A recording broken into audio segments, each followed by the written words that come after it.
একটা গ্রুপ 7 জন তরুণ, তাদের মধ্যে একজনকে বলা হয় লিডার, কিন্তু তার দায়িত্ব শুধু সিদ্ধান্ত নেওয়া নয়, বরং 6 জনের কান্না চুপ করে শোনা, তাদের ভয় ঢেকে রাখা, আর দরজার ওপাশে যখন পুরো দুনিয়া দাঁড়িয়ে থাকে তখন সে সামনে দাঁড়িয়ে বাকিদের আগলে রাখে। হ্যাঁ, আমি আরএমের কথাই বলছি, ওরফে কিম নামজুন। যখন বিটিএস নামটা কেউ চিনত না, নামজুন তখনও বিশ্বাস রাখতো এই 6 জন একদিন আকাশ ছোবে। যখন জাঙ্কুক কনফিডেন্স হারিয়ে ফেলতো, নামজুন তাকে বলতো, তুমি পারবে, তুমি আমাদের গর্ব। যখন তাইয়াং আবেগে ভেঙে পড়তো, নামজুন চুপচাপ তার পাশে বসে থাকতো, একটা কথাও বলতো না, কিন্তু জানিয়ে দিত তুমি একা না। যখন জিন নিজেকে অবমূল্যায়ন করতো, সে বলতো, তুমি শুধু হ্যান্ডসাম না, তুমি আমাদের ব্যালেন্স।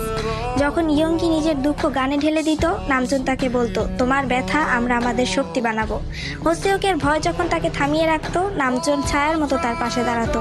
আর জিমিনের চোখে যখন অশ্রু আসতো, নামজুন এক ভাইয়ের মতো তার পাশে গিয়ে তার হাত ধরতো। সে কখনো নিজের কষ্টগুলো দেখায়নি, কারণ তার কাছে লিডারশিপ মানে সবার আগে নিজেকে নয়, বাকিদের